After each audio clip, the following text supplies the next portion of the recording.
Welcome to the Official Personality Guru. Loss is never really enjoyable to endure, even for those who can cope well with it.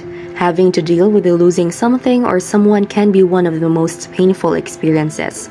There are many different kinds of losses we can experience in life.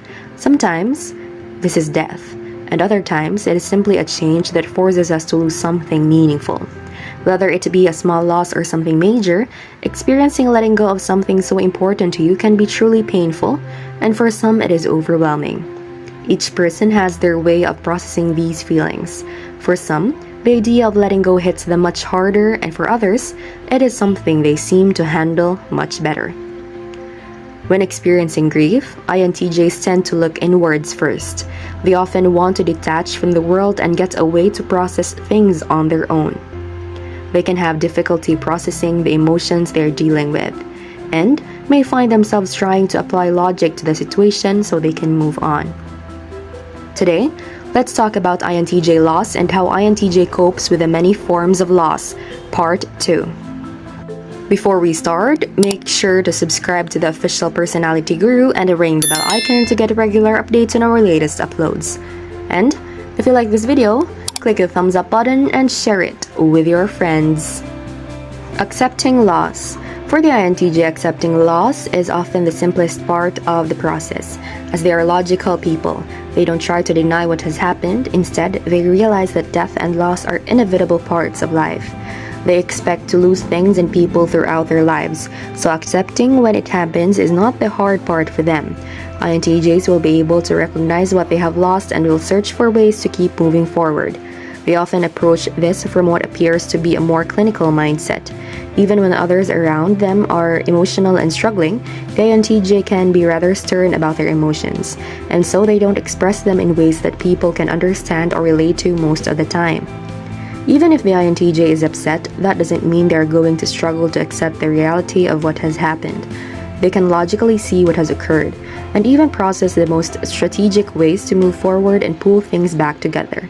They do this with just about any type of loss, whether this is the loss of someone close, the loss of a relationship, job, or even the loss of their past self.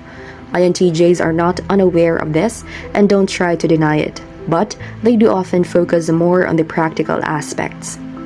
While INTJs can appear rather stern and even cold when they lose someone or something, this isn't the case.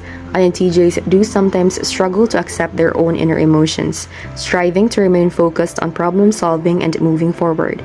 They bury these emotions almost without realizing it, since they don't find it as easy or natural to understand or focus on them. Instead, INTJs desire to focus on things they can control and navigate, even when they are dealing with something which should be emotionally difficult. INTJs do feel things deeply. They just don't necessarily focus on those emotions, and so they often surface in unexpected ways. How about you as an INTJ or any other personality types? How do you cope with many forms of loss? Be sure to watch until the end and share your experience for a chance to have your comment pinned. Their process. INTJs often go into problem-solving mode when a crisis occurs or when they are experiencing some sort of loss, depending on the severity of their loss. The INTJ doesn't want to allow things to fall apart because of it. They search for ways to keep moving and ensure that they can take care of whatever problems come from this loss. INTJs strive for efficiency and practicality in their lives, and so this means remaining focused when they need to. They're often the ones to take care of the responsibilities which need to be tended to, often appearing to lack an emotional response even when others are deeply upset. The INTJ will focus on getting these things done, but they also need to retreat and spend time alone. When they are experiencing something serious, they don't want to be around other people as much. INTJs are introverts, which means they need time to themselves to properly recharge. When they are going through a serious change, they need this time to reflect and recharge without other people hovering. For the INTJ, this time alone is how they process everything they are going through and how they figure out the next step. Many INTJs do seem to handle these things very well, but that doesn't mean they aren't struggling inside. The INTJ's emotions are extremely personal for them, and they do feel things on a much deeper level than people realize. They just don't naturally know how to process or understand these feelings, and so They often get buried or pushed aside. The INTJ will likely respond to the initial shock by being very logical and practical, so it can seem like they aren't all that upset by the situation.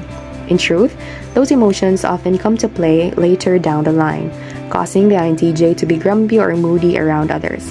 They might be rather irritable and don't know how to control this behavior. This is often because they are trying to push those emotions aside and they aren't dealing with them.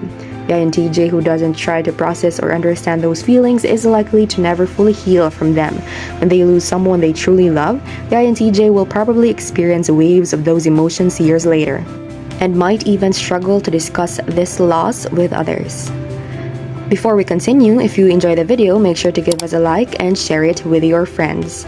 Subscribe to the Official Personality Guru for more amazing videos. But don't forget to ring the bell icon to stay updated with our content.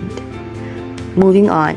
INTJs do appear to move on easily when they have experienced loss, but this is more of an external response. The INTJ is good at moving forward and dealing with things practically. But that doesn't mean they have completely moved on when it comes to their inner emotions.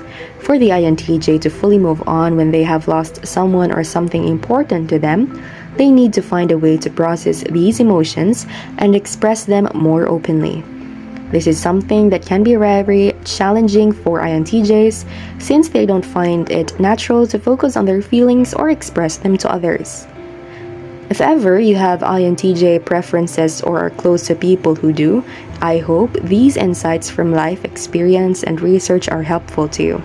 INTJs can be hardest on themselves most of all, and loss can knock us for six in many ways. Giving yourself time and space to deal with losses of all kinds and knowing that help is there for you if you need it, it can support you in getting back on your feet positively and in life-affirming ways. This is all that there is to INTJ loss and how the INTJ copes with the many forms of loss, part 2. This is just a friendly reminder that there will no longer be part 3. 4 we already have discussed and put our insights on the INTJ's coping mechanisms of loss.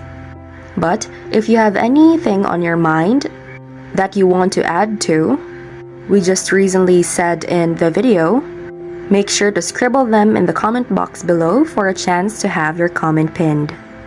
Share your thoughts and feelings. This will be the end of part 2.